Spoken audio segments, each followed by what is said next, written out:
ساتوی پسرو وینو دا د شهیدانو کور، دا د باتورانو کور، دا د باتورانو کور، دا د باتورانو کور، دا د باتورانو کور. ساتوی پسرو وینو دا د شهیدانو کور، دا د باتورانو کور، دا د باتورانو کور، دا د باتورانو کور، دا د باتورانو کور.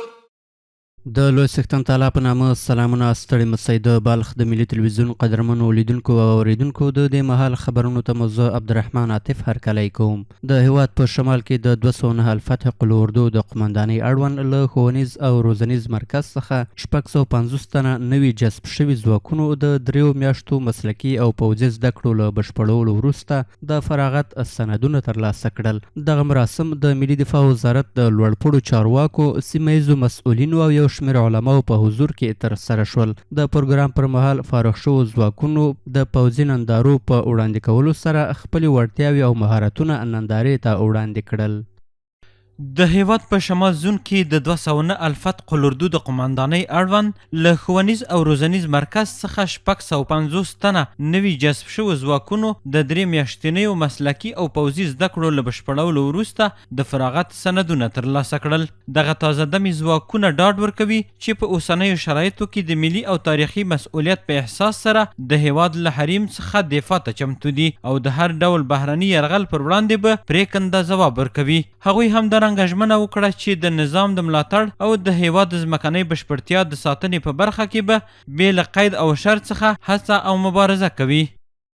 پیام ما به تمام حکومت امارت اسلامی افغانستان و شهروندان امارت اسلامی افغانستان همی است که ما در هر نوع شرایط به خاطر دفاع از امارت اسلامی افغانستان آماده هستیم. لله الحمد. اسلام په سپېڅلو روحیه سمبال د افغانستان اسلامي امارت د تندري ځواکونه چې د ناخوالو په له منځه وړلو کې کاري تجربه لري، د اختطافګرو او زورواکانو په نیولو کې بشپړ وړتیا لري.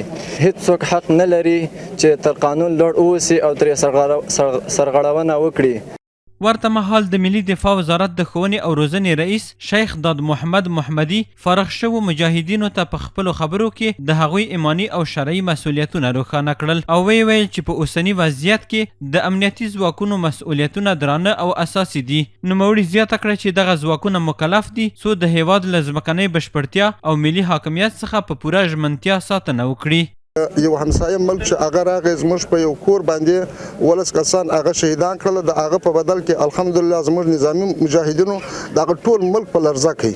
نو دغسې امید مسته چې نور هم دغسې هیوادوالو ته غشمتونکي جواب ورکوي. یا لکه زموږ یو ماشوم د هغه اوښکې توی سولې، د هغه په بدل کې الحمدلله په زرګونه کسانو اوښکې زموږ نظامي کسانو زموږ مجاهدینو هغه اوښکې توی کړې. که چیرې څوک موږ ته په بد نظر باندې وګوري یا موږ ته په سپکه وګوري، نو انشاءالله د دې نه به هم سخت جواب وویني. همدارنګه د بلخ ولایت د علماو شورا رئیس د دغو ځواکونو د دندو او مکلفیتونو په اړه ټینګار وکړ او ویل چې د افغانستان د اسلامي امارت وسلوال ځواکونه باید د رهبرۍ د لارښوونو پر اساس د هیواد د خپلواکۍ د دفاع لپاره تل چمتو اوسي. در مقابل کسی که اتم دارد در مقابل افغانستان ایستاد شود و پاسخ کوبنده را در مرکزش ببیند. آن این است که از همین امارت اسلامی و از همین پاسداری و متانت مسئولین بزرگوار ما و اطاعت سربازان و اطاعت مبارزین قهرمان ماست.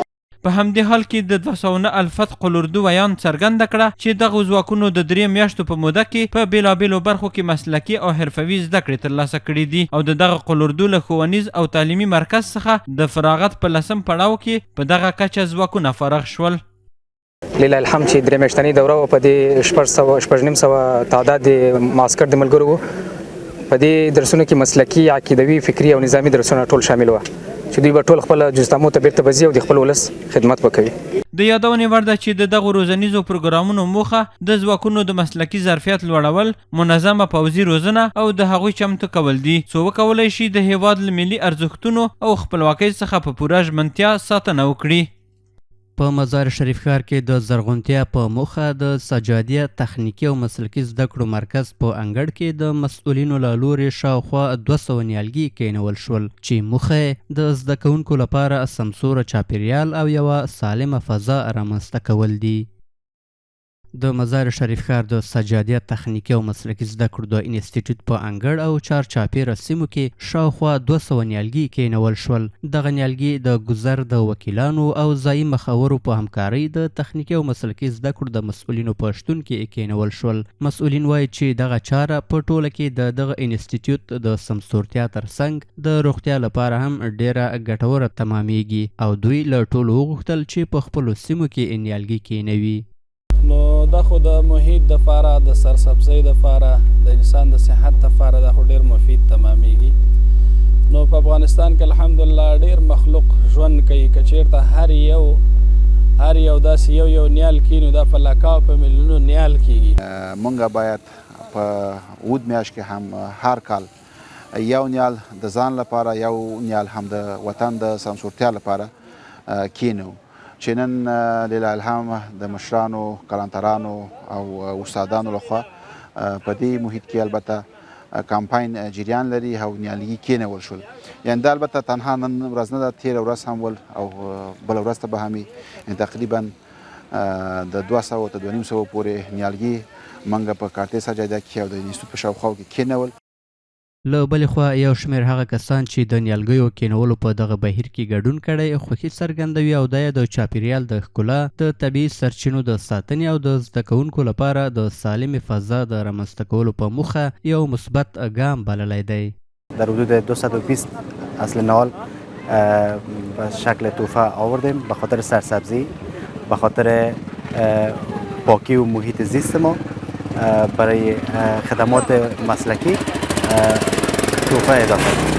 هر کسی در هر محیط را میخواین سبز بسازن و ما هم تلاش کردیم که از هر طریق مخصوصا مکتب خصوصی عارف رضایی که در حدود 200 یا کمتر بیشتر نهال برای ساحه سجادیه و همچنان برای محیط سبز انستیتوت تعلیمات تکنیکی مسلکی همکاری کردن و همیشه وعده همکاری دادن که بازم ما ازش تشکر میکنیم. د یادونې وړ ده چې په مزار شریف ښار کې د سجادیه تخنیکي او مسلکي زده کړو امریت هر کال د نوي تعلیمي کال له پیل سره سم په بیلابیلو تخنیکي څانګو کې زده کوونکي جذبوي. په مزار شریف ښار کې د ځوانانو ترمنځ د قرآن کریم د زده کړې سره د مینې زیاتولو او د دغه ستر کتاب په لارښوونو د ځان پوهولو په موخه د قرائت سیالۍ ترسره شوې. په دې مراسمو کې له 1000 څخه زیاتو د قرآن کریم حافظانو او هیوادوالو ګډون کړی و. د دې پروګرام جوړونکی وایي چې دغه محفل د ټولنې د بیلابیلو قشرونو ترمنځ د یو بل منلو، ورورولۍ او د یووالي بنسټونو د پیاوړتیا په موخه جوړ شوی دی. د یادې غونډې د تنظیم مسؤل د ځوان نسل ترمنځ د قرآن کریم له مفاهیمو سره د بلدتیا پر ارزښت ټینګار وکړ او ویل چې زموږ موخه د مسلمانانو ترمنځ د یووالي او ورورولۍ بنسټونه لا پیاوړي کول دي چې د قرآن پیغام پوهاوی، مینه او یووالی دی، هغه څه چې کولی شي ملتونه سره نږدې کړي او د سولې او آرام ژوند لپاره زمینه برابره کړي. د هغه په وینا د دې قرآني محفل پروګرامونه به د روژې مبارک میاشتې تر پایه دوام ولري. آگاهی، پیام قرآن وحدت، پیام قرآن آبادی، پیام قرآن محبت و به تعبیری که خود قرآن میفرماید لا تستوی الحسنه ولا السیئه، کار بد رو باید به خوبی و با خوبی پاسخ داد.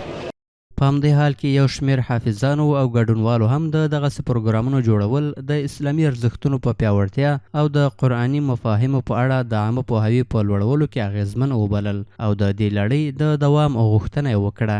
هر چقدر که بیشتر این فرهنگ گسترش پیدا کنه، به نظر من کدرت ها و بعضی اختلاف ها و بعضی چیزهایی که میتونیم توسط قرآن رو حل کنیم میتونیم به راحتی حل شود، مثل یک عضو فامیل و برادر هم کنار هم دیگر زندگی کنیم. هم قرآن گوش میکنیم، هم قرآن میخوانیم، هم قرآن میفهمیم و به مراحل اساسیش که عمل به قرآن است به مرحله عمل میرسیم.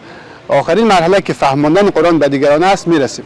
د یادونې وړ ده چې دغه پروګرام د دریم پرلپسې کال لپاره په مزار شریف ښار کې د اهل سنت او اهل تشیع د پراخ ګډون په ترڅ کې ترسره کیږي.